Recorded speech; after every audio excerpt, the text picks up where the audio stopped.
आता सुरू होणार आहे देशाचा सगळ्यात मोठा खटला आपकी अदालत रजत शर्मांसोबत।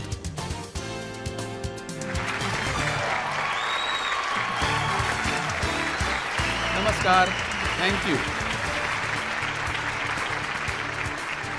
आपकी अदालत मध्ये खूप खूप स्वागत आहे तुमचं। आज आपले पाहुणे आहेत एक असं व्यक्तिमत्व ज्यांनी वर्षानुवर्ष लोकांना भरपूर हसवलं, पूर्ण देशामध्ये नाव कमावलं आणि मग त्यांनी पंजाबच्या राजकारणात धमाका केला। त्यांनी सिद्धूला, बादलला, चन्नीला सगळ्यांना हरवलं। प्लीज वेलकम कॉमेडियन वरून पॉलिटिशियन बनलेले पंजाबचे मुख्यमंत्री कोण? भगवंत मान।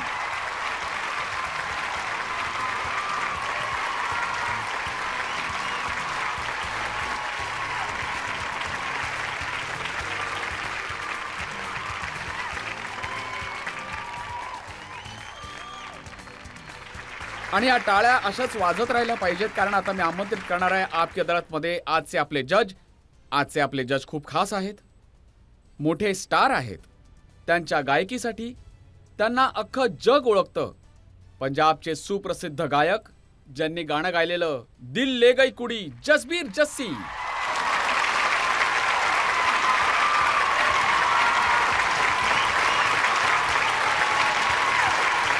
थँक्यू। तर दोन मोठे स्टार आपकी अदालतमध्ये उपस्थित आहेत। आपण आजचा खटला सुरू करूया। याआधी आजचे जज जसबीर जस्सींची परवानगी घेऊया आजचा खटला सुरू करण्यासाठी। खटला सुरू करावा। आपकी अदालतमध्ये आपला बचाव स्वतःच करतील। तर चला सुरू करूया आजचा खटला। आपकी अदालतमध्ये पहिला आरोप भगवंत मान यांच्यावर। आपकी अदालतमध्ये पंजाबचे मुख्यमंत्री भगवंत मान यांच्यावर आरोप आहे की हे मनमानी करत असतात। भगवंत मानजी, हे खरं आहे का की तुमचे वडील होते ते खूप शिकलेले होते? ते MA BEd? हो सर। हेडमास्तर पण होते? हो।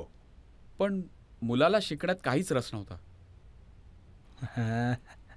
शिक्षकाच्या मुलाला शिकावं तर लागतंच खरं तर, कारण त्याच शाळेत ते हेडमास्टर होते।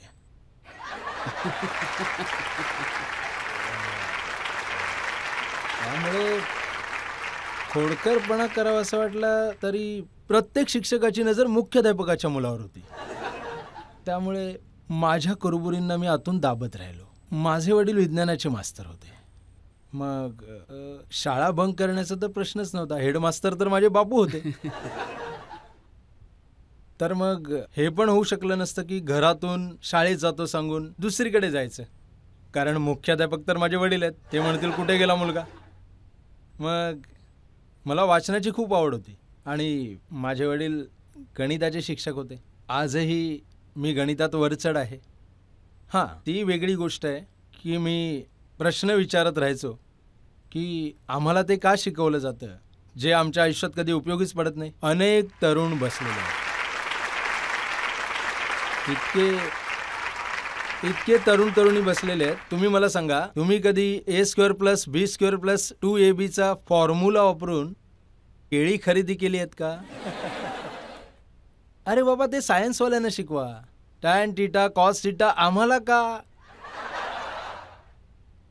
हे म्हणजे असं झालं, पोस्टात पोस्टमॅनची नोकरी आली पोस्टमॅन ठेवण्यासाठी। तर मुलाखत झाली। मुलाखतीत विचारलं गेलं एका उमेदवाराला की पृथ्वी ते चंद्र यातील अंतर किती आहे? तो म्हणाला, या मार्गावर चिठ्ठ्या वाटायच्या असतील तर माझ्याकडून नाही। मी हात जोडतो। मी वडिलांना नेहमी हे विचारायचो की बाबा, जे आम्हाला शिकवलं जातं ते आयुष्यात उपयोगी पडणार आहे का? मी एक छोटासा किस्सा सांगतो। पंजाबीची आमची टीचर आली, तिने छोटीशी टेस्ट घेतली, फी माफीसाठी अर्ज लिहा। फी माफीचा अर्ज नॉर्मल असतो, वाचतो नेहमीच।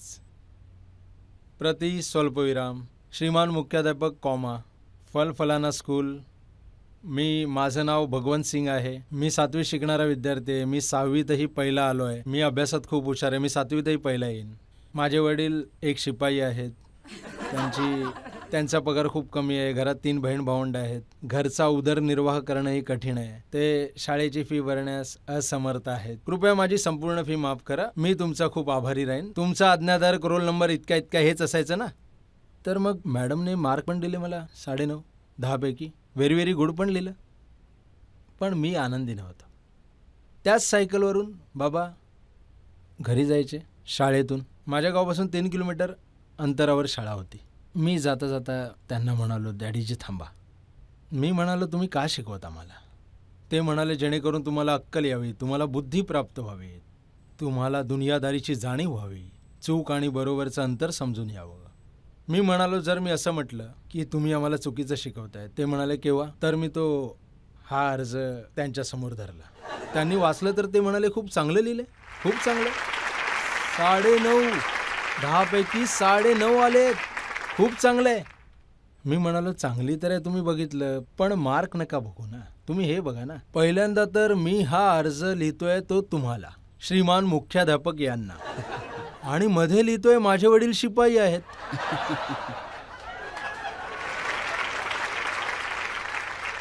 आणि पुढे लिहिलंय 3 बहीण भावंड आहेत मला, छोटी बहीण आहे मनप्रीत, आणि कोण आहे तिसरं? तेव्हा माझे वडील म्हणाले, जोपर्यंत तुम्ही गरिबी लिहित नाही अर्जावर तोवर फीज माफ होत नाही.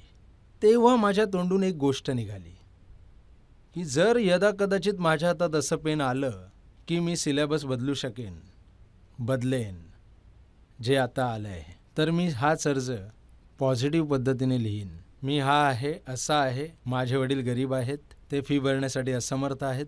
मी असं नाही म्हणणार की माझी फी माफ करा, मी असं म्हणतोय की माझी फी उधारी ठेवा. मी वचन देतो, मोठा ऑफिसर बनून व्याजासकट शाळेची फीस परत.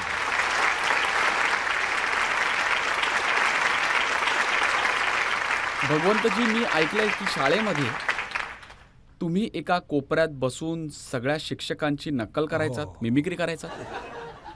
हे बघा, जेवढे पण आर्टिस्ट आहेत सगळे घरवाल्यांसोबत बंडखोरी करून झालेत. कोणत्याही पालकांना विचारा, मुलगा काय बनणार? पालक आधीच म्हणतात डॉक्टर बनणार. अरे सगळे डॉक्टर झाले, पेशंट कोण बनेल? पायलट बनणार. सगळेच पायलट झाले, प्रवासी कोण बनेल? मुलाला पण विचारा, त्याला काय बनायचंय? मी लपून छपून जाऊ लागलो स्टेजवर. +1 इंटर कॉलेज कॉम्पिटिशनमध्ये जायला लागलो. मग समजून गेलं बाबांना, तेच जे भारतीय तरुणांसोबत त्या वयात होते ती धुलाई. हां, धुलाई सर, ही वाली नाही, ही वाली. बंद केलं. मग बंद केलं. आता काय, वडिलांचा आदेश आहे, मग बंद करून टाकलं स्टेजवर जाणं. थोडं थोडं चोरून चोरून जाऊ लागलो, समजलं नाही पाहिजे. एक असा किस्सा आहे जो आजही आठवला की म्हणजे माझे डोळे भरून येतात. मी खूप मोठी ट्रॉफी जिंकली. मी पहिला आलो कविता उच्चारणामध्ये. मी पहिला आलो, ट्रॉफी खूप मोठी मिळाली कॉलेजमधून. तर बसमधून येत होतो आणि माझ्या मनात हे होतं, जर ट्रॉफी घेऊन घरी गेलो तर बाबांना समजून जाईल की तू पुन्हा तेच काम करतोयस. तर ट्रॉफी घेऊन घरी नाही जायचं. आता ट्रॉफी जिंकली आहे तर सोडायचं मनही होत नव्हतं. तर मग सोबतचा पॅसेंजर होता कोणीतरी, तो बोलला, खूप चांगली ट्रॉफी आहे रे. मी म्हटलं त्याला, मलेरकुर्ला कॉलेजमधून जिंकलो आहे. अच्छा, मी म्हटलं तू ठेव. तर मग मी त्याला दिली. माहीत नाही अशा किती ट्रॉफीज आहेत ज्या मी अशाच दिल्या.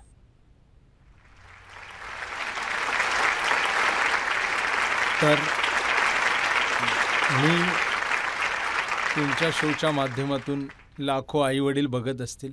मला हे सांगायचं आहे, मुलांचं टॅलेंट नक्कीच ओळखा, त्यांच्यावर दबाव टाकू नका. काही चुकीचं नाही, आज तर संध्या इतक्या आहेत, जाऊ दे त्यांना. कोणता प्रोटोकॉल ठेवू नका त्यांच्यावर. त्यांना मोकळा आभाळ द्या, त्यांना पंख द्या, उडण्यासाठी त्यांचा मार्ग ठरवू नका. त्यांना खुलं उडू द्या, स्वतः उडू द्या. जो रनवे आहे तो विमानाला उडवत नाही, तर तो विमानाला मार्ग दाखवतो. पुढे तर विमानाच्या इंजिनावर अवलंबून असतं की ते 20 मिनिटात चंदीगडला उतरेल दिल्लीवरून, की ते 14 तासात सॅन फ्रान्सिस्कोला उतरेल. हे तर त्यांच्या इंजिनावर डिपेंड करतं. पण विमानासाठी रनवे गरजेचं आहे. तर हा रनवे पॅरेंट्स टीचरने बनावं. विमानं ही सगळी विमानच तर आहेत, उडू शकतात, पण फक्त रनवे मिळाला. जेव्हा तुम्हाला रनवे मिळाला आणि तुमचं विमान उडालं तेव्हा वडिलांना समजलं का की खरंच टेक ऑफ केलं याने? हेही खरं आहे. नंतर मग आई वडील इंटरव्ह्यूमध्ये म्हणतात, मी तर पहिल्याच दिवशी ॲज अ टॅलेंट ओळखलं होतं. टॅलेंट आहे. मी खूप प्रोत्साहन दिलं मुलाला की जा याच लाईनमध्ये जा. कोणी नाही करत हे सगळे खोटं बोलतात. बरोबर ना? आधी तर खूप चोपून काढतात. अरे हद्द तर तेव्हा झाली जेव्हा तेव्हा मी पटियालामध्ये राहायचो. मग सरकारी शाळेमध्ये जे हेडमास्तर होते त्यांच्या नावाने चिठ्ठी यायची. सरकारची चिठ्ठी आली खाकी रंगाची, भारत सरकार सेवा असं लिहिलेलं असतं. त्यात लिहिलेलं माझ्या वडिलांचं नाव महेंद्रसिंग. त्यात लिहिलेलं महेंद्रसिंग फादर ऑफ भगवंत मान, सरकार हेडमास्टर, सरकार मिडल स्कूल. मी चिठ्ठी घेतली आणि बाबांकडे गेलो. मी म्हणालो, बाबा मास्टरजी हे सन ऑफ तर ऐकलंय, हे फादर ऑफ कधीपासून यायला लागलंय, ते पण सरकारी चिठ्ठ्यांमध्ये. आणि मला म्हणाले, अरे मीच सांगितलंय तुझ्या नावाने चिठ्ठी जरा लवकर येते. मग त्या प्रसिद्धीला एन्जॉय करायला लागतात आपले आई वडील. तर मग त्यांनी म्हणजे स्वतःचं नाव तर कधी सांगितलं नाही त्यांनी. तर एकदा माझ्या बहिणीला फोन केला, सख्या बहिणीला. हा मनप्रीत, मी भगवंत मानचे बाबा बोलतोय. मी म्हणाली माझे नाहीत.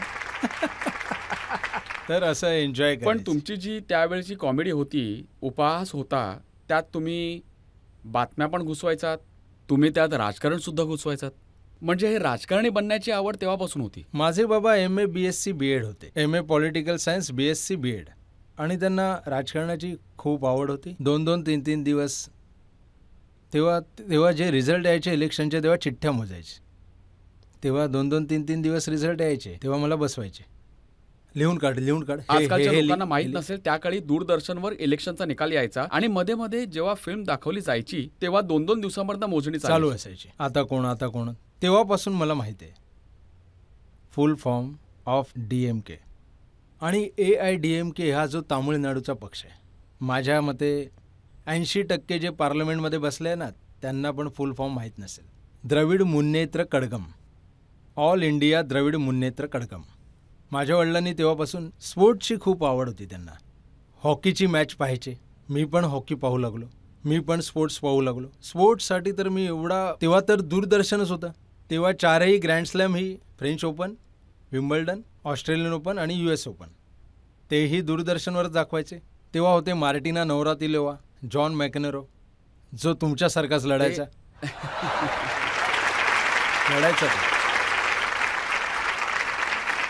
असा मारायचा तो. बॉरिस बेकर, त्यावेळी गॅब्रिला सबेतेनी. त्यावेळी मी खूप बघायचो. क्रिकेटची आवड असल्याने आज मी म्हणजे 1990 पासून आजपर्यंतचे मी बॅटिंग ऑर्डरप्रमाणे प्रत्येक टीमच्या खेळाडूंची नावं सांगू शकतो. चला सांगा मग वेस्ट इंडिजच्या प्लेयर्सची नावं. वेस्ट इंडिज टीम जेव्हा मी रेडिओवर ऐकायला सुरू केले तेव्हा होते Desmond Haynes, Gordon Greenidge, Richie Richardson, Gus Logie, Vivian Richards, Carl Hooper, Jeffrey Dujon जे विकेट कीपर होते, आणि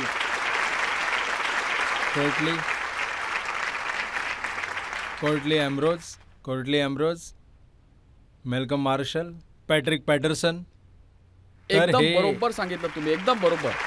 मी त्यावेळेपासूनच क्रिकेट फॉलो करतो आणि तुम्ही एक नाव अगदी बरोबर सांगितलं आणि क्रम सुद्धा बरोबर सांगितला. खूप स्पोर्ट्सचा तर मी आजही खूप मोठा फॅन आहे. आणि स्पोर्ट्ससाठी पंजाब सरकारतर्फे जे आम्हाला करायचं आहे ते पण मोठं कार्य असेल. आणि हॉकीमध्ये आजही 7 खेळाडू 8 खेळाडू सध्या नॅशनल हॉकी टीममध्ये पंजाबचे आहेत. तर पंजाबला हॉकीची नर्सरी म्हटली जाते, ही गोष्ट असेल. पण हा खेळ बघता बघता तुम्ही राजकारणाच्या खेळामध्ये कसे का उतरलात? खूप मस्त. मी तर लाफ्टर चॅलेंजमध्ये पण आलो होतो. बॉलिवूडमध्ये पण मी सिनेमात काम करायला सुरुवात केली होती. मूवीमध्ये मी, धर्मेंद्रजी, सनी देओल आणि बॉबी देओल, कॅटरीना कैफ होती. माझं करिअर सुरू झालं होतं बॉलिवूडमध्ये. पण अचानकपणे 2011मध्ये मनप्रीत बादल जे होते त्यावेळेचे फायनान्स मिनिस्टर बादल, प्रकाश सिंग बादल यांचे पुतणे होते. त्यांनी वेगळं होऊन राजीनामा देऊन एक वेगळी पार्टी काढण्याचा म्हणजे मन बनवलं आणि ते म्हणाले की ज्यांच्या मनामध्ये पंजाबबद्दल तळमळ आहे त्यांनी माझ्याबरोबर या. तर सगळ्यात आधी मी गेलो त्यांच्यासाठी. तर कॅटरीना कैफला सोडून मनप्रीत बादलकडे गेलात तुम्ही.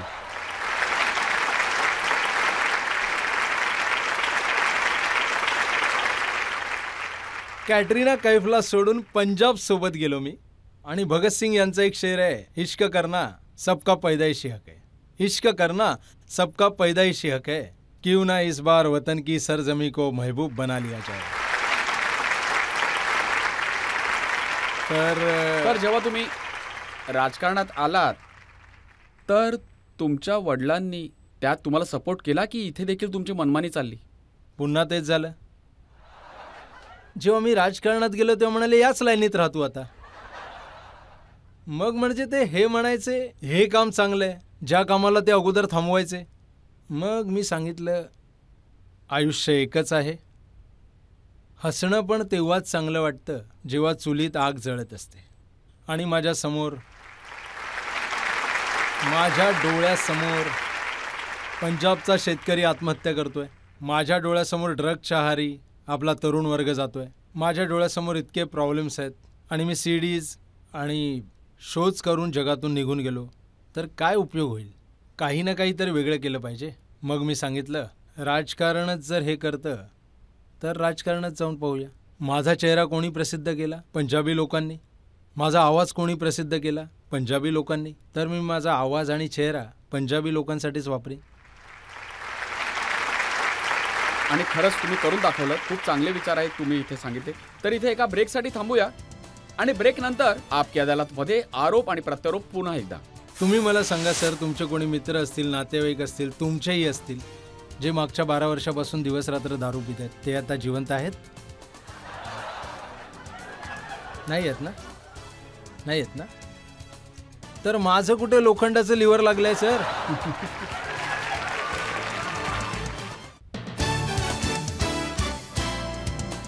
Welcome back. आपकी अदालतमध्ये आज आपले पाहुणे आहेत पंजाबचे मुख्यमंत्री भगवंत मान.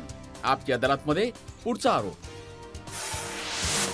आपकी अदालतमध्ये पंजाबचे मुख्यमंत्री भगवंत मान यांच्यावर आरोप आहे की त्यांना स्वतःचेच वेड आहे. मान साहेब, मी बघतो की आजकाल तुम्ही स्वतःवरच फिदा आहात. तुम्ही स्वतःलाच आरशात बघून म्हणता मान साहेब आणि म्हणता की तुसी कमाल किद्दा मान साहेब. मी पार्लमेंटमध्ये पण सहज एकदा बोललेलो की मी आरशासमोर उभा राहतो आणि स्वतःला साहेब म्हणतो. मान साहेब क्या बात है. स्वतःचा आदर सगळ्यात आधी स्वतः करा जर बाहेरून आदर हवा असेल तर. रजतजी, हे तरुण बसलेत, मी यांनाही सांगू इच्छितो. अंड्याच्या नशिबात तुटणंच लिहिलंय. अंड्याला तर नक्कीच तुटायचं आहे, पण ते अंड जर बाहेरच्या शक्तीने तुटलं तर त्याच्या आतला जीव मरतो आणि जर ते अंड आतल्या शक्तीने तुटलं तर जीवन सुरू होतं.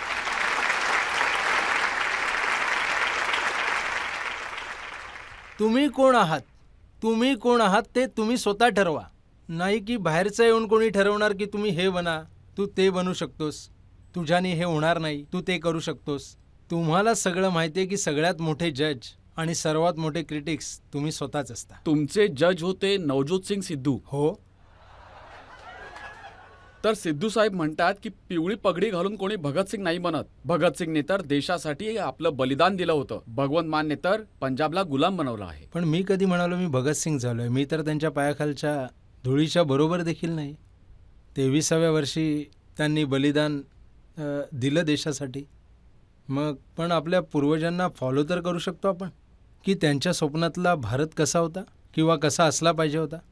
भगतसिंगजींना कधी पण असं नाही चिंता होती की देश स्वतंत्र होईल की नाही. त्यांना माहिती होतं देश स्वतंत्र होणार, पण त्यांना सगळ्यात मोठी काळजी ही होती की स्वतंत्र झाल्यानंतर देश कोणाच्या हाती जाईल.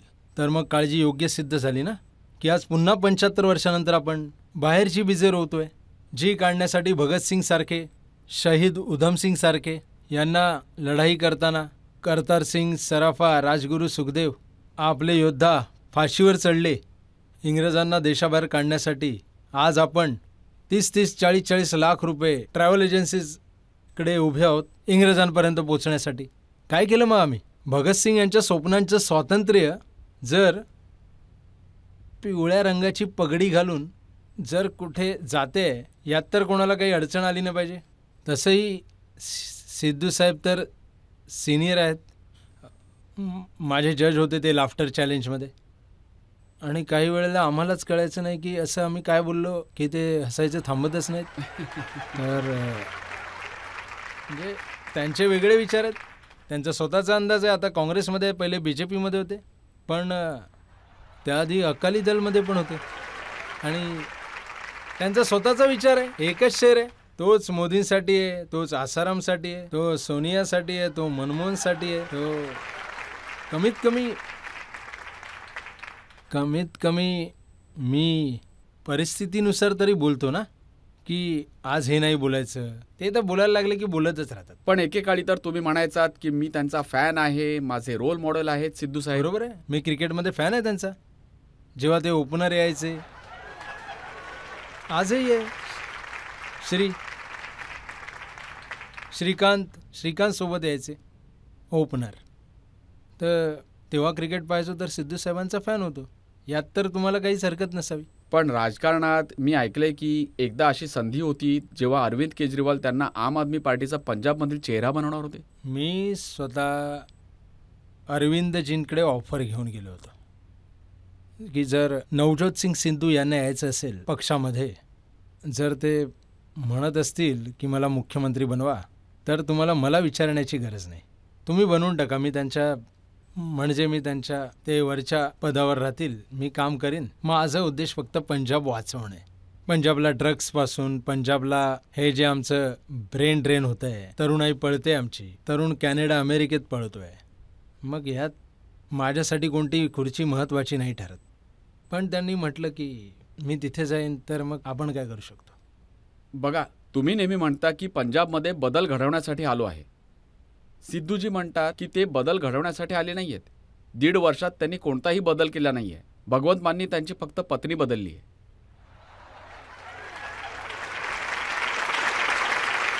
बघा, यावरून समजतं की एवढा बदल घडवला आहे की ते मुद्द्यांवर बोलू शकत नाहीत.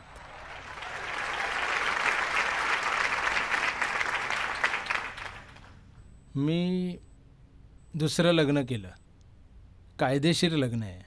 गुरु ग्रंथ साहेबजी त्यांना घरी बसवल्यानंतर 4 लावे घेतले. यात कोणाला काही अडचण आहे? हा मुद्दा आहे पंजाबचा. सिद्धू साहेब म्हणतात ना, सिद्धू साहेब ना बदल झाला नाही, त्यांनी फक्त पत्नी बदलली. सिद्धू साहेबांना कमीत कमी हे तर लक्षात ठेवलं पाहिजे होतं, त्यांची आई पण दुसरी होती.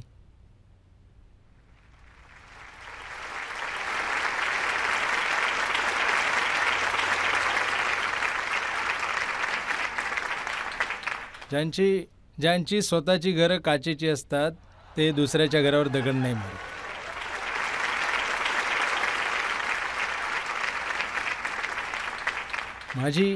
माझी बायको आहे, डॉक्टर आहे, MBBS डॉक्टर आहे. तिला राजकारणात आता ती आलीच नाही आहे. हां, सोशल फंक्शन्स अटेंड करते ती. तरी तिच्यावर येऊन तुम्ही इतक्या खालच्या पातळीवर खाली येऊन तुम्ही कमेंट्स करतात, चांगलं नाही वाटत. व्यक्तिगत चांगलं नाही वाटत. मी तुमच्याशी सहमत आहे. या प्रकारच्या कॉमेंट्स नाही केल्या पाहिजे. अशा गोष्टी सार्वजनिक विचारांमध्ये नाही. जर त्यांना अशाच पिचवर खेळायचं असेल तर माझ्याकडे पण शॉट आहे.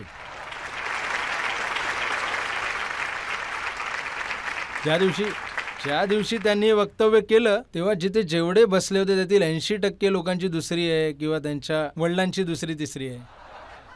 तुम्हाला सगळ्यांचीच माहिती. मुख्यमंत्री आहे ना मी पंजाबचा.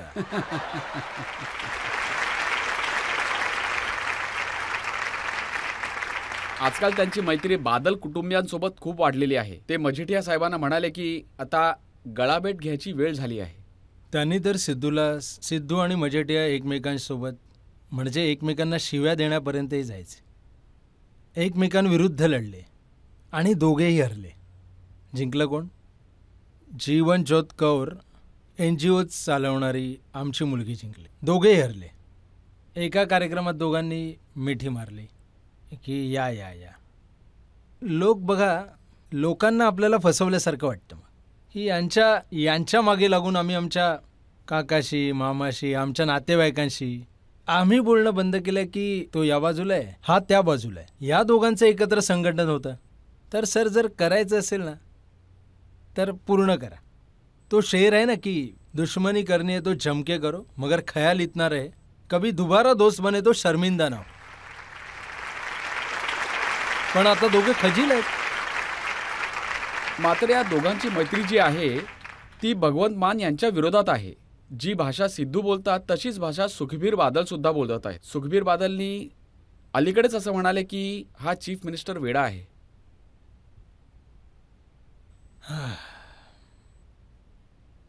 खरं काय आहे ना की हे प्रकाश सिंग बादल हरले, सुखबीर बादल हरले, त्यांचा जावई पण हरला, त्यांचा मेहुणा पण हरला, त्यांचे नातेवाईक हरले, त्यांचा पुतण्या हरला, कॅप्टन अमरिंदर सिंग हरला, चन्नी हरला, सगळेच हरले. आता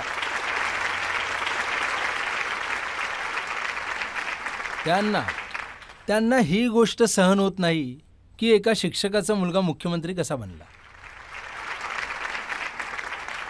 याचा अर्थ ते 3.5 करोड लोकांना शिव्या देतात की त्यांनी वेड्याला निवडलंय. आणि सुखबीर बादल कधी शहाणपणाच्या गोष्टी बोललेत सर? सुखबीर बादल मंचावर सांगत होते प्रकाश सिंग बादल दिवंगत आहेत, आता जगात नाही आहेत.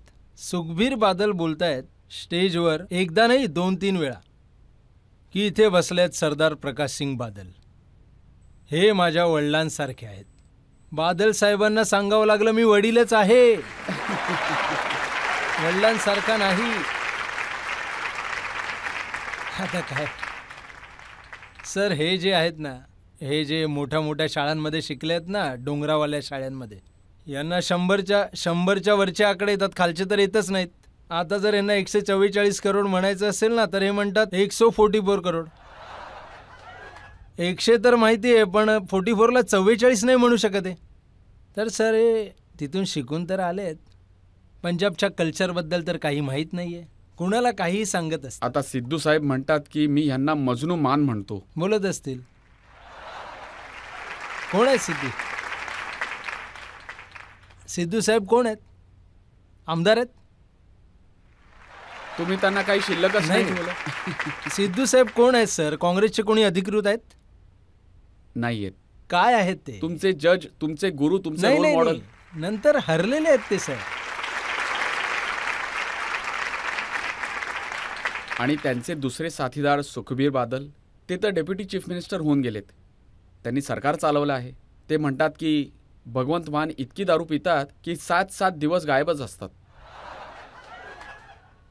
मागच्या 12 वर्षापासून ते असं म्हणतात.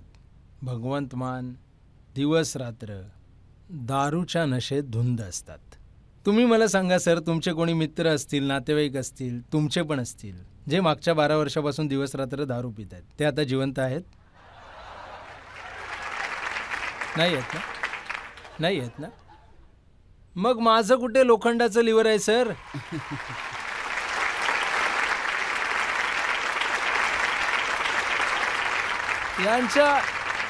यांच्याकडे काही नसतं बोलायला, तेव्हा ते म्हणतात हा तर असा आहे. मी तर सकाळी 6 वाजता उठून पहिली फाईल मागून घेतो आणि इतकं काम जे 70 वर्षात झालं नाही ते आम्ही 1.25 वर्षात केले.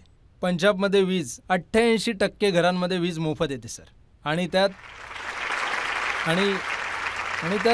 असं पण नाही आहे की आम्ही BPL कार्ड वगैरे काही केलं आहे. आम्ही म्हटलं 600 युनिट फ्री आहे, 2 महिन्यांनी बिल येतं.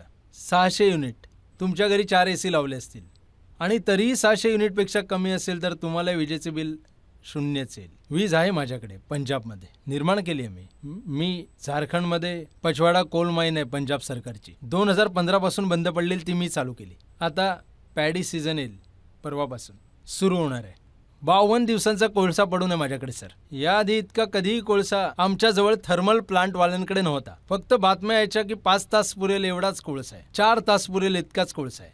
तर सर जर इच्छाशक्ती असेल काही करायची तर सगळं होऊन जातं सर. बघा, समस्या ही आहे की तुम्हाला इतके मोठे स्टार आहात तुम्ही की तुम्हाला टाळ्यांची सवय झाली पाहिजे, पण जेव्हा राजकारणात येतात तेव्हा शिव्यांची पण सवय होते. जेव्हा पण तुम्ही सिस्टम बदलण्याबद्दल बोलता, कोणती व्यवस्था बदलण्याची गोष्ट करता, तर त्या व्यवस्थेचे लाभार्थी आहेत ना, जे लाभ घेतात ते बाउन्स बॅक करतात की असं कसं होऊ शकतं, हे बदलू शकत नाही. तर ते शिव्या देतात सर. मग ते तुमचा अपमान करतील, काही जुनं पुराणं बाहेर काढतील, हे करू ते करू, जेणेकरून हा व्यक्ती इथेच थांबेल आणि फक्त आम्हीच याचा लाभ घेऊ शकू. तर ही व्यवस्था जगातली पहिली रेल्वेगाडी आणि जगातल्या पहिल्या विमानाला विरोध झाला होता. हे असं कसं हवेत उडू शकतं, असं कसं लोखंडी रुळावरून आपण चालवू शकतो. आता त्यांचे उरले सुरले ज्यांचे खापर आहेत ना, great great great great grandfather जे विरोध करायचे त्यांना तिकीट मिळत नसतीलच, वेटिंग लिस्टमध्ये असतील. मग असं काही नाही आहे. अपमान गिळायला शिका. अण्णाजी म्हणाले होते, अपमान गिळायला शिका राजकारणात. इथे तुमची प्रशंसा नाही होणार. यावरून एक मी मजेदार किस्सा सांगतो. एक माणूस होता, प्रत्येक गोष्टीत कमीपणा दाखवायचा, प्रत्येक गोष्टीत नकारात्मक दृष्टिकोन असलेला माणूस होता. प्रत्येक गोष्टीत तो त्रुटी काढायचा. त्याचे मित्र पण खूप त्रासलेले होते. अरे यार, प्रत्येक गोष्टीत चुका काढतो. त्यांना एक कुत्रा भेटला रस्त्यात. मित्रांनो, तो कुत्रा पाण्यावर चालायचा सर, पाण्यावर चालायचा. ते म्हणाले, यात काय चुकी काढतो ते बघूया, त्याला बोलवा. त्याला बोलवलं. त्याला म्हणाले, हे बघ. त्यांनी कुत्रा इथून सोडला स्विमिंग पूलमध्ये. कुत्रा पाण्यावर चालून स्विमिंग पूलच्या दुसऱ्या बाजूला निघून गेला. ते म्हणाले, सांग आता याच्याबद्दल तू काय बोलशील. तो म्हणाला, मला समजलं की कुत्र्याला पोहता येत नाही.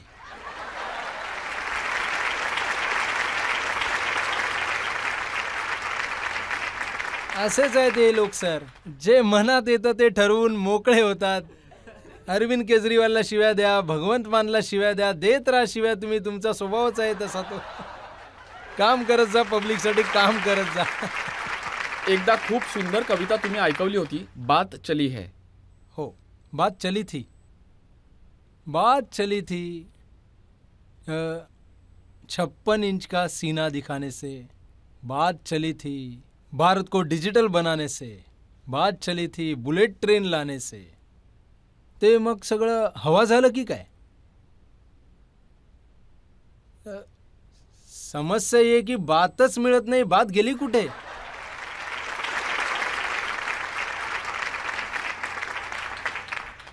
मन की बात.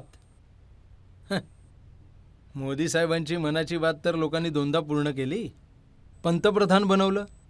लोकांचं पण ऐका, तुमच्या मनाचं तर नेहमीच करता, लोकांचं पण ऐकत जा जरा. हा सिलेंडर महाग झालाय साहेब, सिलेंडर महाग झालेत, बेरोजगारी वाढली आहे आणि जे काही आहे ते विकलं जातंय. रेल, तेल, भेल. तुम्हाला तर मान साहेब, जेव्हा जेव्हा काही बोलण्याची संधी मिळते तेव्हा तुम्ही विरुद्धच बोलता. सभापतींच्या चेंबरमध्ये तुम्हाला काहीतरी बोलायला सांगितलं तर तुम्ही पूर्ण जंगलाचा कायदाच ऐकवलात.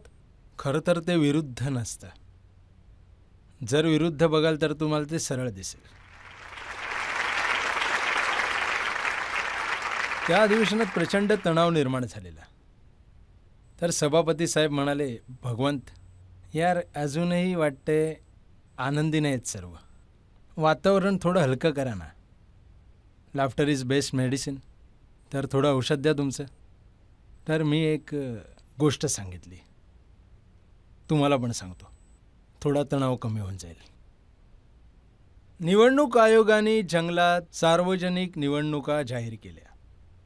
निवडणूक आयोगाने जशा जंगलात सार्वत्रिक निवडणुका जाहीर केल्या, आपल्या आपल्या प्रचाराच्या तयारीला लागले प्राणी सारे. सिंह महाराज बकरीच्या घरी गेले, म्हणाले, ताई नमस्कार आहे आणि सांगा सगळं कसं काय आहे. बकरी म्हणाली, सगळं ठीक आहे, पण माझं मन जरा विचलित आहे की सिंह माझ्यासमोर दोन्ही हात जोडून उभा आहे. सिंह म्हणाला, ताई लाजवू नका, आता आपण जंगलात एकता आणि अखंडतेने राहू. तुमच्या पाहुण्यांना समजावून सांगा की शेर अंकल काही नाही बोलणार. आजच्या नंतर तुमचं कुटुंब तुम्ही आनंदित ठेवा. फक्त येत्या निवडणुकीत माझं निवडणूक चिन्ह तुम्ही लक्षात ठेवा. आता पुढे काय वातावरण होतं? चंबळ रंगीबेरंगी झेंड्याने रंगले होते. चंबळ रंगीबेरंगी रंगाने रंगले होते. मांजर उंदरांना मोफत ब्लँकेटचे वाटप करत होते. कोल्ह्याला सांगितलं गेलं की अर्ध जंगल तुझं होईल. न्यायाधीश महाराज ऐका. कोल्ह्याला सांगितलं गेलं की अर्ध जंगल तुझं होईल. घुबडाला म्हणाले आम्हाला मधल्या दिवसाही अंधार असेल.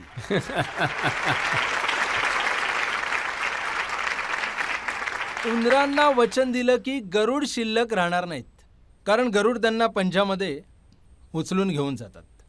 उंदरांना वचन दिलं की गरुड राहणार नाहीत, आणि गरुडांना आश्वासन दिलं की उंदीर कधी कमी पडणार नाही. त्यामुळे दिवसभर प्रचार केल्यानंतर सिंह आपल्या घरी येतो.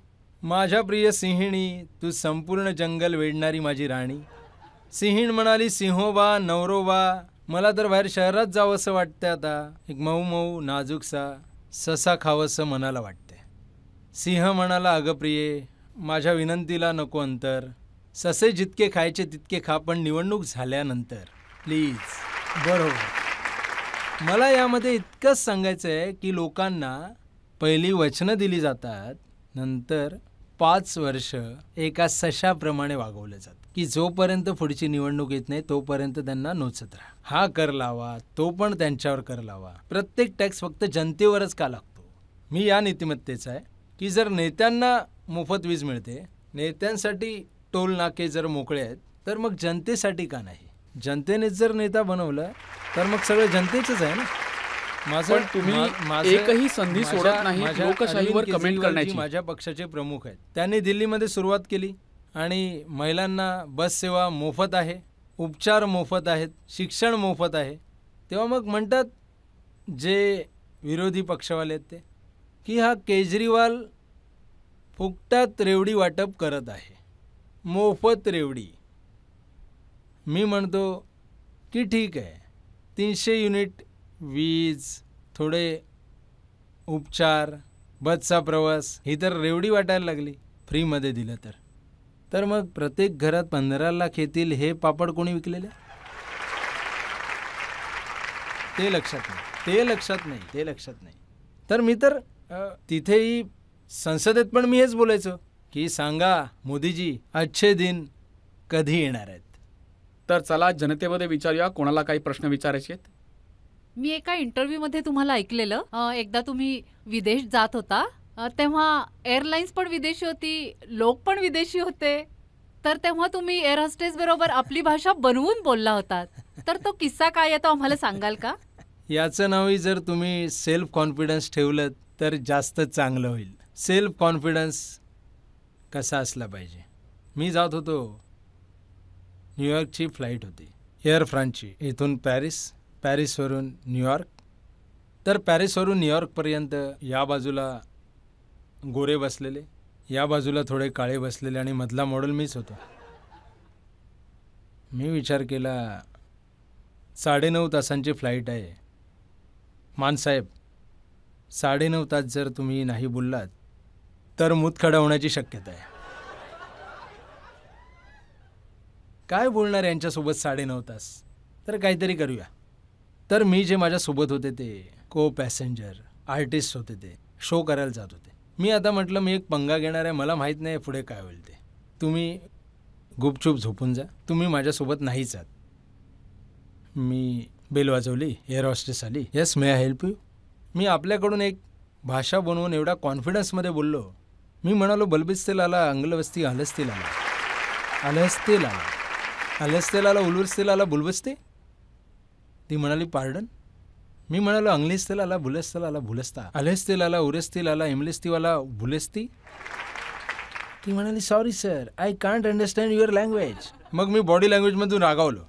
इम्बलिविस्ता लँग्वेजा, बेरेविस्ता, हेरेविस्ताला आला, इम्बलिविस्ती एअर इंडिया, रूलविस्ती लुक्तान्सी, इम्बलविस्ती एअर फ्रान्सी, रूलाविस्ती रिंगर. आता रजतजी, तिला समजलं की हा आपल्या एअरलाइन्सला शिव्या घालतो माणूस. लुक्तान्सा पण बोललो ना मी मध्येच. ती म्हणाली वेट, आणि प्लेनच्या कॅप्टनला घेऊन आली. कॅप्टन आला. हो यस प्लीज. एम रविस्ता यस प्लीज. आय रविस्ता फ्री कॉटा फ्लायरा. ही रिविस्ता लय रविस्ता इन विस्त्रा बेलो असती. मला म्हणाला प्लीज कम विथ मी. मला पुढे घेऊन गेला. माझ्या तोंडाजवळ माईक लावला. पुढे जाऊन स्पीक. मी म्हणालो लाला इंग्लिस्ती वेरिस्ती लाला इंग्लिस्ती लाला बेलोस्ती.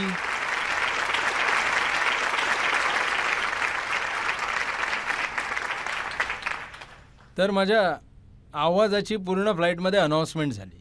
आता तो इंग्लिशमध्ये अनाऊन्समेंट करत होता की ज्या माणसाला ही भाषा समजते त्याने त्वरित आमच्याशी संपर्क साधा. सर आता खरंच अशी भाषा असेल तर कोणी संपर्क साधेल? ती तर माझ्याने देखील दुसऱ्यांदा बोलली जात नव्हती.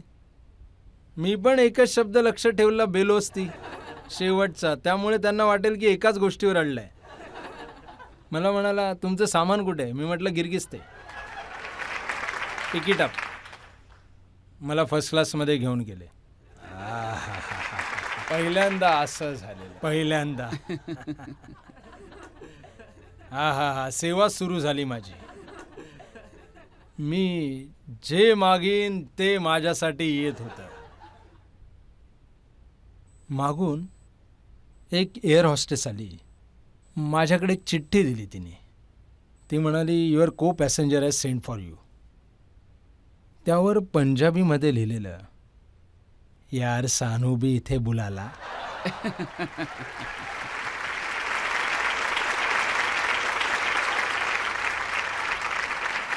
मी त्याच चिठ्ठीच्या मागे परत लिहिलं सॉरी ही माझी मेहनतीने कमावलेली सीट आहे. प्रत्येक येणारी जाणारी एअर हॉस्टेस मला विचारून जायची आर यू ओके. मी म्हणायचो बुलवस्ती बुलवस्ती. मग सगळं ठीक झालं. असा किस्सा झाला. तुम्ही खूप चांगली गोष्ट सांगितलीत की सेल्फ कॉन्फिडन्स किती मोठी गोष्ट आहे, कुठून कुठे पोहोचवते. भगवानजी इथे आणखी एक ब्रेक घेऊया आणि ब्रेक नंतर आपकी अदालतमध्ये आरोप प्रत्यारोप सुरूच राहतील. भारत है बाग मुंदरी बिचनग पंजाबदा. जर देश अंगठी आहे तर त्यात जे रत्न आहे जो हिरा तो पंजाब आहे. तू मंगदा रही वे सूरजा कमियां दे वेड़े. तू मंगदा रही वे सूरजा कमियां दे वेड़े.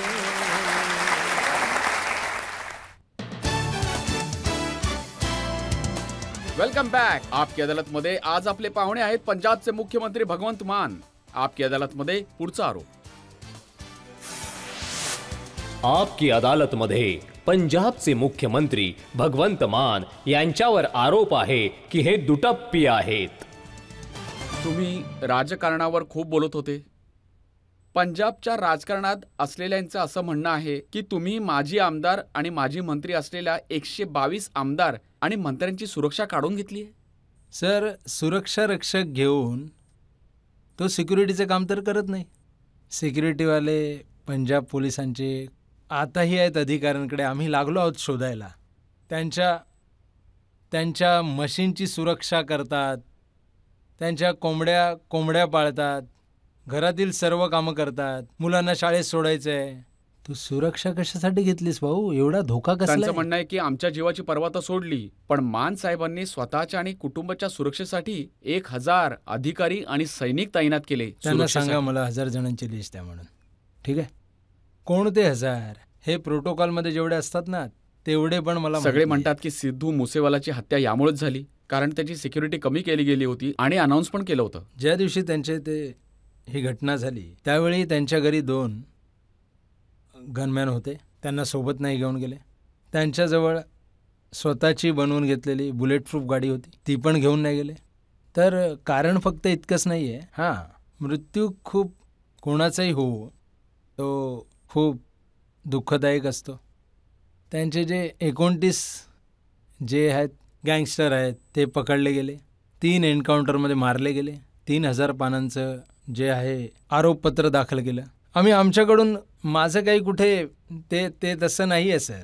जे माफिया पाळतात किंवा कोणत्या गँगस्टरला राजकीय आश्रय देतात, शह देतात राजनैतिक, आम्ही तर पंजाबच्या जनतेसोबत आहोत. कोण आहेत ते जे पकडले गेले? त्यांना कोणी पाळलेलं? कोणाच्या पार्टीकडून होते? कोणी त्याचा, कोणी याचा, कोणी याचा, कोणी त्याचा. ते काम आता पंजाबमध्ये बंद झाले. गुंडगिरी पूर्ण बंद झाली. वाळू माफिया, जमीन माफिया, ट्रान्सपोर्ट माफिया सगळं बंद झाले. म्हणून हे मला शिव्या देत आहेत, कारण मला तर पैसे कमवायचे नाहीत सर. हां, एवढं नक्की आहे की माझ्यासमोर जर कोणी पंजाबचे पैसे लुटतोय आणि जर माझ्याजवळ तो पेन आहे ज्याच्याने मी त्याचा हिशोब घेऊ शकतो, तर नक्कीच घेतला जाईल. आमच्या पंजाबमध्ये एकच नियम आहे की जसे तुम्ही MLA बनलात तसं तुम्हाला सॅलरी मिळते 85,000 प्लस जे इन्सेंटिव्ह आणि भत्ते असतात. जर तुम्ही MLA नाही बनलात तर तुम्हाला 70-75 हजारचं पेन्शन मिळतं. जर तुम्ही पुढच्या वेळी MLA बनलात पुन्हा पगार मिळणार. जर तुम्ही 4 वेळा MLA बनलात, 5व्यांदा तुम्हाला तिकीट नाही दिलं पार्टीने, तुम्ही हरलात, तर तुम्हाला 4 पेन्शन मिळणार. म्हणजे 70 जोडून 2,80,000. म्हणजे जेवढ्या वेळा MLA बनत जाल तेवढी पेन्शन वाढत जाईल. कित्येक जणांना तर हरण्यामध्ये फायदा होता. जिंकले तर 85,000, हरले तर 3,00,000. आम्ही म्हटलं बाबा हे तर चुकीचं आहे. तुम्ही 2 दिवस पण आमदार राहिलात तरी तुम्हाला तोच भत्ता मिळणार. तर आम्ही सगळ्यात पहिलं त्यांना सांगितलं, 1 आमदार 1 पेन्शन, उरलेली पेन्शन तुम्हाला दिली जाणार नाही. तसंही मला असं म्हणायचं की हे जे मोठे मोठे काय माहीत काय काय खरेदी करतात, हे पण घेतात, ते पण घेतात, हे सुद्धा माझं. त्यांना मी सांगू इच्छितो की हवं तेवढं गोळा करा, पैसे, हिरे, मोती, पण हे लक्षात ठेवा की कफनाला किस्सा नसतो. सगळं काही इथेच राहतं.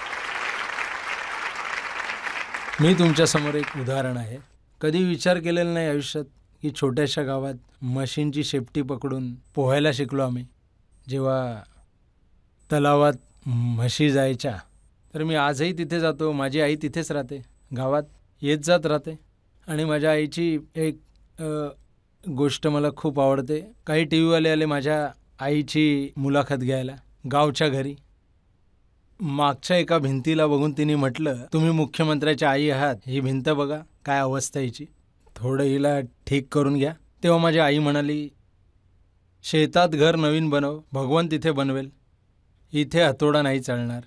काय माहीत कोणती भाग्यवान वीट या घरात बसवलेली आहे जिने माझ्या मुलाला या उच्च पदापर्यंत पोचवलं.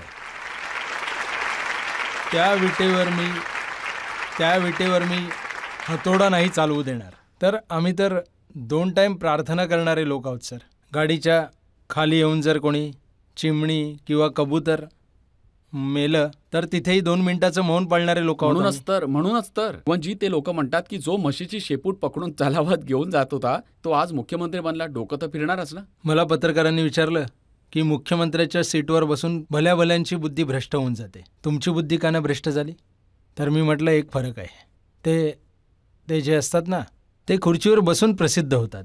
मी प्रसिद्ध झाल्यानंतर खुर्चीवर बसलो आहे. प्रसिद्धी तर मी 17 वर्षाचा होतो. ज्या वेळेला मी 17 वर्षाचा होतो त्याच वेळेला मी स्टार होतो. 17 वर्षाचा होतो, +2 ग्रेडमध्ये मी शिकत होतो. तर पैशांची आणि प्रसिद्धीची काही कमी नव्हती. पण त्यांचं म्हणणं आहे की स्टेज चालवणं वेगळं असतं आणि स्टेज चालवणं वेगळं असतं. मग स्टेज चालवतोय ना, ते स्टेज चालवतात. त्यांना सांगा स्टेज चालवायला. स्टेज चालवतात. 29,237 सरकारी नोकऱ्या दिल्यात सर. 582 आम आदमी क्लिनिक उघडलेत. 80 अजून तयार आहेत. स्कूल ऑफ एमिनन्स तयार आहेत. 15 ऑगस्टला 15 स्कूल ऑफ एमिनन्स सुरू होणार आहे. आणि वीज 80%, 88% घरांमध्ये मुफ्त दिली जाते सर. कोणी पंजाबचा इथे असेल तर त्याला विचार, कोणी पंजाबचा असेल तर. मी पंजाब तर इथून 200 किलोमीटर अंतरावर सर कॅमेरे पाठवा, तर तुम्ही तिथून माहिती करून घ्या सर. कॅमेरे आम्ही सगळीकडे पाठवले होते. आम्हाला फक्त भगवंत मान यांचा फोटो दिसायला लागतो. जे पण काम असेल तर सगळ्यात आधी मान साहेबांचा फोटो असतो. आता माझे फोटो तर तिथे पण आहेत जिथे तुमचे कॅमेरे सुद्धा पोचणार आहेत लोकांच्या हृदयामध्ये.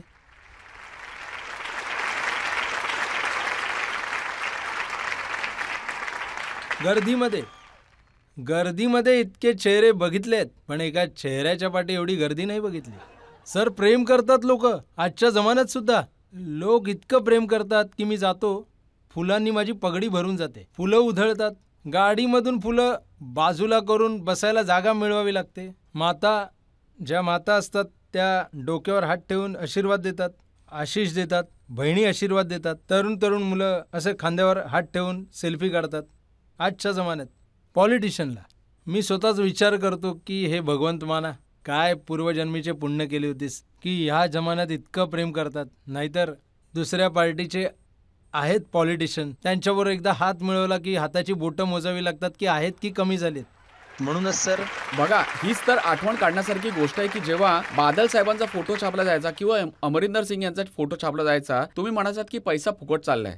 तुम्ही म्हणायचात की पण क्लिनिकवर सुद्धा भगवंत मान यांचा फोटो. सर पहिली गोष्ट तर ही आहे, काही चांगलं काम होतं आहे ते तर पब्लिकपर्यंत पोचवावं तर लागणार. आता प्रत्येकाकडे तर व्हॉट्सअप नाही आहे. आता गावामध्ये जर तुम्हाला गोष्ट पोचवायची असेल, कुठे गाववाला जातोय? मानसाहेब, काम पंजाबमध्ये होतंय पण त्याची जाहिरात गुजरातमध्ये छापली जाते. गुजरातवाल्यांना पण बघू दे, गुजरातवाल्यांना पण बघू दे की तिथे कसं काम चालू आहे, इथे असं काम का होत नाही ते गुजरात सरकारला विचारतील. आम्ही तर असंच सांगणार सगळ्यांना. तुम्ही हे नेहमी सांगता की ब्रेन ड्रेन होतोय, आपले तरुण मुलं बाहेर चालली आहेत, तरी पण अजूनही तिथे बोर्ड लागलेले असतात. अगदी बरोबर. US जाण्याकरता बरोबर. इथे संपर्क करा, कॅनडा जाण्याकरता आम्हाला संपर्क करा. खूप मोठा मुद्दा आहे हा, खूप चांगला प्रश्न आहे. आपल्या देशातला जो तरुण आहे तो इथून पळून जातोय, सगळ्या सिस्टमचा दोष आहे. तर आमचा तर प्रयत्न हाच आहे की त्यांना इथेच ठेवायचं आहे, त्यांना इथेच डिग्री मिळू दे आणि त्याच डिग्रीतून त्यांना रोजगार पण मिळू दे. कुठे नाही जाणार ते.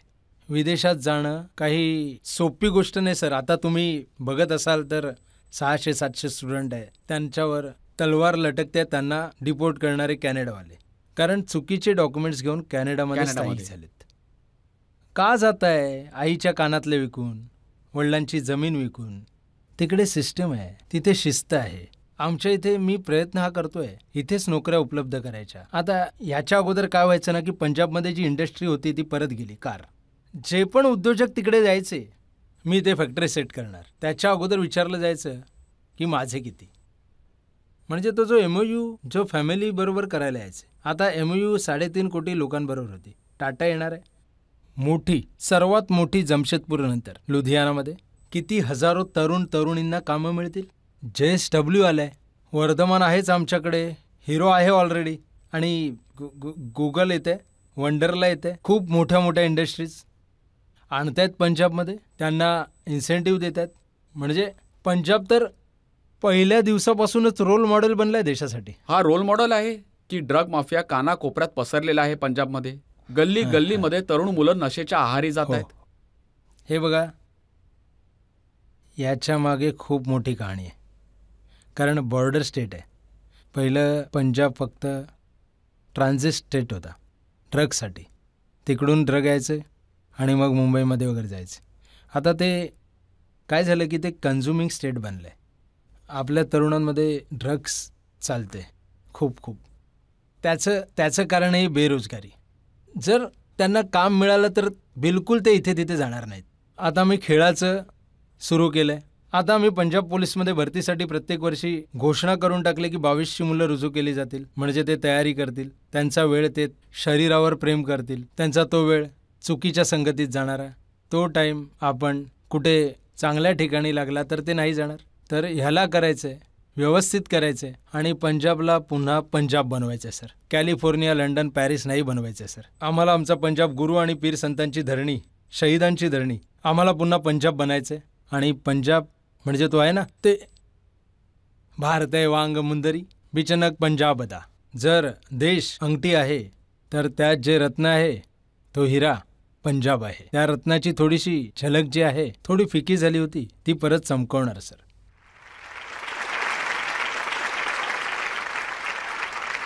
आणि पंजाब खूप वेळा पडलाय पण खूप वेळा उठला देखील आहे.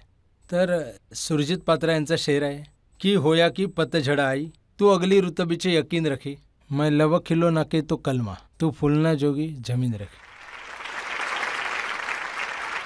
खूप चांगली गोष्ट तुम्ही सांगितली आहे. अजून एक ब्रेक घेऊया आणि ब्रेक नंतर आपकी अदालतमध्ये भगवंत मान यांच्यावर आरोप आणि प्रत्यारोप सुरूच राहतील. जिथे तंग ना समझण तंगियां नूं, जिथे वाल तरसदे कंगियां नूं, खटण गया ਖੱਟ ਕੇ ਲਿਆਂਦਾ ਗੁਲਾਬ ਪੰਜਾਬ ਦੀ ਹਟੌਰ ਵੱਖਰੀ ਪੰਜਾਬੀਆਂ ਦੀ ਟੌਰ ਵੱਖਰੀ ਵਸਦਾ ਰਹੇ ਪੰਜਾਬ ਪੰਜਾਬੀਆਂ ਦੀ ਟੌਰ ਵੱਖਰੀ ਹੱਸਦਾ ਰਹੇ ਪੰਜਾਬ ਪੰਜਾਬੀਆਂ ਦੀ ਟੌਰ ਵੱਖਰੀ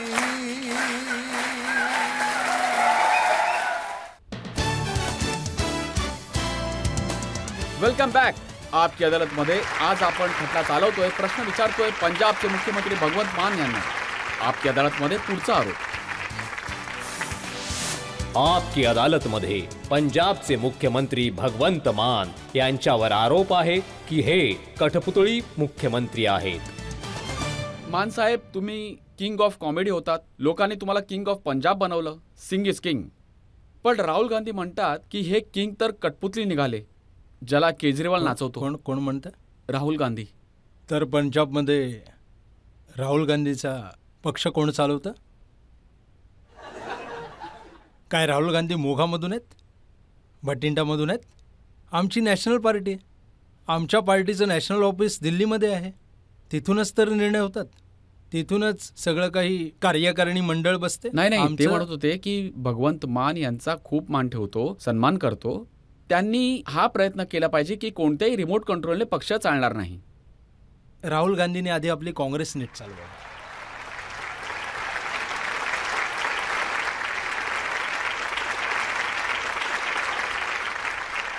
म्हणजे देशाची राजधानी, one of the biggest democracy of the world, India. या देशाच्या राजधानीमध्ये या देशातली सगळ्यात जास्त जुनी नॅशनल पार्टी काँग्रेस. 2015 पासून त्यांचे किती MLA आहेत सर? 0. किती MPS आहेत?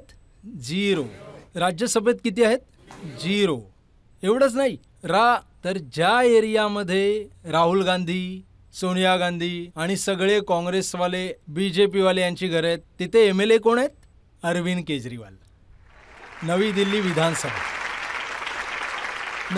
विधानसभा. याचा अर्थ राहुल गांधी तर आम्हाला मत देणार नाहीत, पण त्यांच्या घरचे नोकर माळी सगळे मत देतात आम्हाला. तर त्यांना सांगा आधी स्वतःचा पक्ष चालवा. राहुल गांधींचं म्हणजे असं, म्हणजे ते असं झालं ना, एक दुकानदार होता, उधारीमुळे खूप त्रासलेला. लोक उधारी खूप मागायचे त्याच्याकडे आणि तो नाही बोलू शकत नव्हता. त्यांनी बोर्ड लावलं. काँग्रेसचा होता तो दुकानदार. त्याने बोर्ड लावलं, राहुल गांधी प्रधानमंत्री बनेपर्यंत उधारी बंद आहे. तर गाववाले म्हणाले त्यापेक्षा सरळ सांग ना की आयुष्यभर बंद आहे. तर सर त्याने आपलं आधी काँग्रेस सांभाळावं. ठीक आहे ना, काँग्रेस कधी इकडे फिरते. मी तर पार्लमेंटमध्ये पण बोललो होतो की दिल्लीमध्ये तर आई जी आपल्या बाळाला जगातली सगळ्यात छोटी गोष्ट ऐकवू शकते, एक होती काँग्रेस. बस, गोष्ट संपली. तुम्ही खरंच पंजाबमधून काँग्रेसला संपवलं, पण पंजाबमध्ये अजूनही अकाली दल आहे. आणि सुखबीर बादल म्हणतात की मुख्यमंत्री साहेब पंजाबमध्ये कमी राहतात, ते गुजरात, हिमाचल आणि दिल्लीला खूप फेऱ्या मारतात. नाही सर, पंजाबमध्ये सगळ्यात जास्त ऑफिसमध्ये जाणारा मुख्यमंत्री, पंजाबमध्ये सगळ्यात जास्त लोकांमध्ये मिसळणारा मुख्यमंत्री, की जर तुम्ही त्यांची यादी काढाल तर तुम्हाला माझं नाव तिथे दिसेल. आता 6 वर्ष झाले.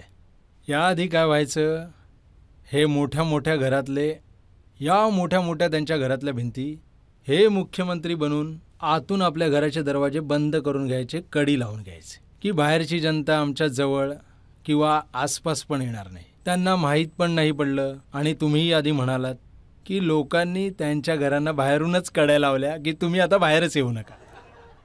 तर सर आता सुखबीर बादल यांच्याबद्दल काही बोलायचं तर सत्याच्या आधारावरच काहीतरी बोलू. चला मग मी तुमच्या स्वतःच्या पक्षाच्या MLA बद्दल बोलतो, मंत्र्यांबद्दल सुद्धा बोलतोय. कोणालाही माहीत नाही की भगवंत मान कधी कोणाला काढून टाकतील. आणि हे देखील माहीत नाही की कधी कोणाला मंत्री बनवून टाकतील. असं असेल तर चांगलं आहे. प्रत्येकाला इच्छा पण झाली पाहिजे, बाळगली पण पाहिजे की मी मंत्री बनू शकतो कधीतरी. आणि जर कोणी चुकीचं काम करेल, माझा नातेवाईक असू दे किंवा सख्खा, माझ्या घरातला कोणी सदस्य असो, जर तो चुकीचं काम करतोय तर त्याला शिक्षा मिळणारच. मी तर हे बोलूनच ठेवलंय. जर मला 1.25 वर्ष झाले सर, जर मी 1 रुपया देखील सरकारचा खाल्लाय, सरकारच्या पैशांचा दुरुपयोग 1 रुपया खाल्ला म्हणजे तो 1 रुपया नाही, समजा सल्फाची गोळी खाल्ली मी. यापेक्षा जास्त गॅरंटी आजच्या जगात कोणी देऊ शकत नाही. कारण पंजाबची परंपरा नाहीये. मग बादल परिवार असो, अमरिंदर परिवार असो, आपल्या घरातल्या सदस्यांना कोणी हात लावत नाही. हेच तर दुःख असतं ना. आम्ही तर सगळ्यात आधी आमचा आरोग्यमंत्री काढला, मग एका MLAची तक्रार आली त्याला काढलं. आम्ही जर दुसऱ्यांना भ्रष्टाचारामध्ये पकडतो, तो जर आपल्याच घरातला कोणी निघाला तर सफाई तर तिथेही करावं लागेल. आमचं निवडणूक चिन्ह झाडू आहे सर. स्वच्छता तर करणारच, जिथेही चालेल तिथे स्वच्छता तर करणारच. म्हणून मी सांगतो, माझा जो आहे एकच अजेंडा आहे, जनतेच्या पैशाचा जर कुणी दुरुपयोग केला तर मी त्याचा हिशोब घेईन. एक मंत्री पकडला जो काँग्रेसमध्ये मंत्री होता, उद्योग मंत्री. चला त्याच्या घराची झडती घ्यायला सुरुवात केली. घर तर अप्रतिम होतं, भ्रष्टाचाराचा पैसा येत होता. मोठे मोठे ड्रॉइंग रूम, मोठे मोठे मार्बल्स, सँडलियर्स. एक गोष्ट मला सापडली जी बघून मला खूप वाईट वाटलं आणि मला भगतसिंगजींची आठवण आली. भगतसिंगजी तुमच्या पुढे उभं राहायची लायकी नाही. काय होत आहे म्हणजे त्या घरातून नोट मोजण्याची मशीन सापडली. घरात नोट मोजण्याची मशीन काय कामाची? बँकेत असू शकते. तुमच्या कोणाच्या घरी नोट मोजण्याची मशीन आहे? नोटच नाही तर मशीनचा का उपयोग? तर नोटा मोजण्याची मशीन एका मंत्र्याच्या घरी काय करत होती सर? याचा अर्थ दररोज इतका पैसा येत होता की त्याच्या घरातले पण म्हणाले की आम्हाला मोजता येत नाही बाबा, मशीन मागव. म्हणजे एवढं लुटून जाणार तरी कुठे? इतकं मोठं घर बनवलं आणि राहतो कुठे? इतक्याशा खोलीत, बस एवढी लहान जेलमध्ये. मी तर दररोज इतकीच प्रार्थना करतो की हे परमात्म्या, माझ्याकडून कोणता असा निर्णय येऊ देऊ नकोस ज्यामुळे कोणाच्या तरी घरातला विस्तव विझून जाईल. माझ्याकडून असे निर्णय नक्कीच करून घे ज्यामुळे घराघरात आनंद नांदेल आणि पंजाब पुन्हा नाचताना, हसताना, गाताना आणि आनंदात भांगडे करताना दिसेल. जनतेमध्ये कोणाला प्रश्न विचारायचा आहे का? Final round.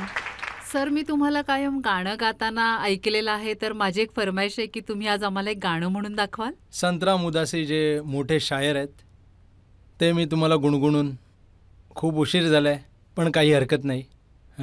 तुमची फरमाईश आहे तर मी ऐकवतो. मां धरतीए तेरी गोद नूं चन्न होर बथेरे,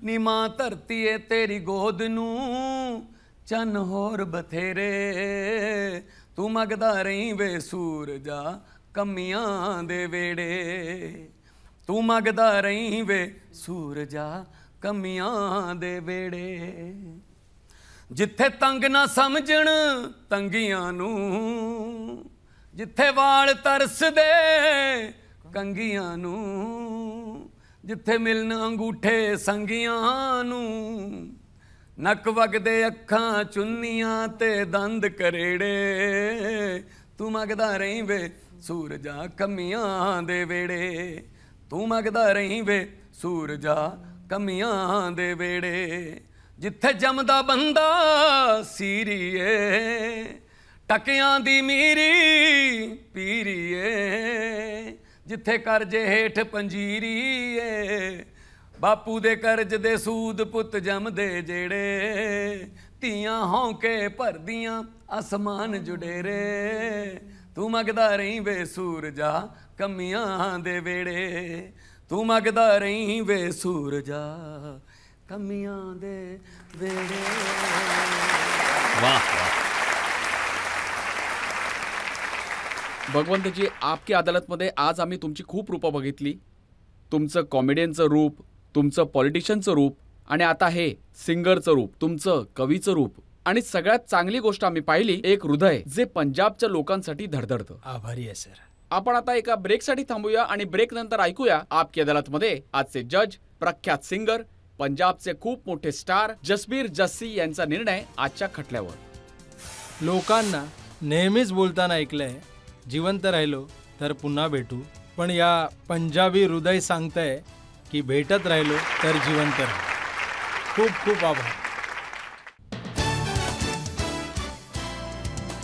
वेलकम बॅक. आज आपण खटला चालवला पंजाबचे मुख्यमंत्री भगवंत मान यांच्यावर. आपण त्यांना विचारलं पंजाबच्या समस्यांबद्दल, पंजाबमधील ड्रग्सबद्दल, तिकडच्या सिक्युरिटीबद्दल, तिकडच्या गँगवॉरबद्दल. आपण त्यांना विचारलं त्यांच्या आयुष्याबद्दल, कॉमेडियनपासून ते पॉलिटिशियन कसे बनले याबद्दल. आणि भगवंत मान यांनी कोणताही प्रश्न टाळण्याचा प्रयत्न नाही केला, निडरपणे उत्तरं दिली. आता वेळ झाली आहे आपकी अदालतमध्ये आजचे जज जसबीर जस्सी यांच्या निर्णयाची.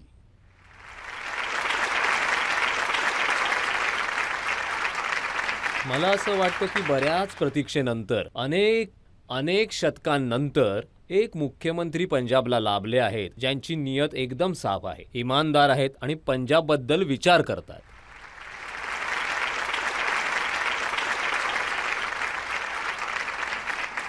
आणि पंजाबसाठी चांगली स्वप्न पाहतात. मला मनापासून वाटतं की मी फक्त एक उपदेश आणि एक रिक्वेस्ट भगवंतजींना करतो की खूप चांगलं काम करत आहात तुम्ही. तुम्ही कॉमेडीमधून पण बऱ्याच यातना लोकांसमोर ठेवत आहात आणि लोकांच्या समस्या ऐकून घेत आहात, ही पण खूप मोठी गोष्ट आहे.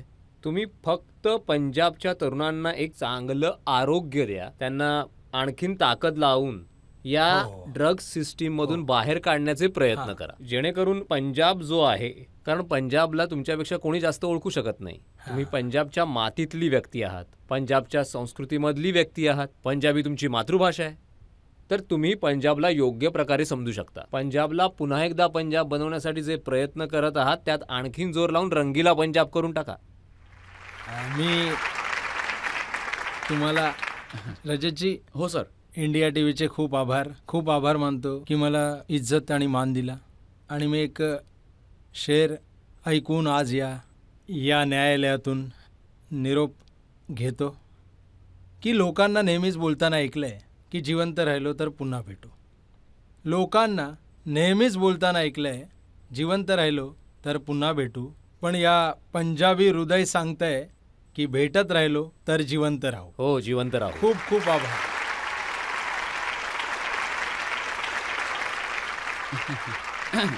रजतजी. हो सर. रजत सर, हो, की भगवंत मान इथे आहे तर हीर बद्दल जर थोडं हीर कल्चर मलाही आवडेल जर जस्सीजी जे जज साहेब. वा वा. बघा तुम्ही क्या बात इतके है, मोठे क्या सिंगर आहात, आज आपकी अदालतमध्ये उपस्थित आहात आणि मान साहेब तर पंजाबच्या संस्कृतीचे सिंबल आहेत, तर त्यांनी खूप चांगलं केलं की तुम्हाला हीर गाण्यासाठी सांगितलं. Thank you so much. हीर आखदी जोगिया झूठ बोले,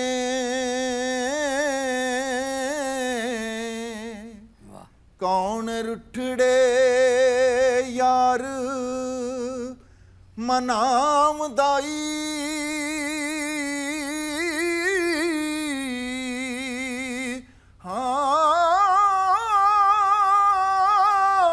ऐसा कोई ना मिलिया वे मैं ढूंढ थकी, जेड़ा गया नू मोड़ लियामदा, साडे चमदियां जुतियां करे कोई,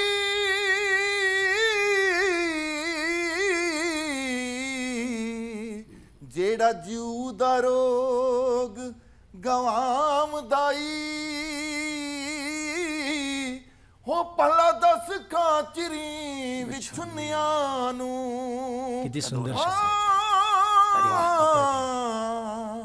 कदों रब सच्चा कर लियामदा.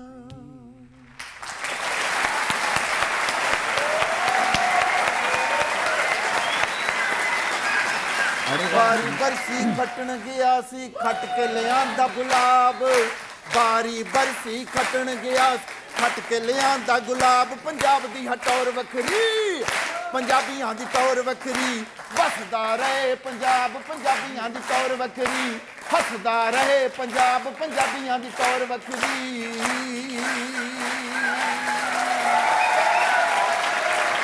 याच अपेक्षेने, विश्वासाने की पंजाबची ख्याती अशीच टिकून राहील आणि पंजाबने आज आपण पंजाबचं रूप पाहिलं. संगीताचं, हास्याचं, हसवण्याचं.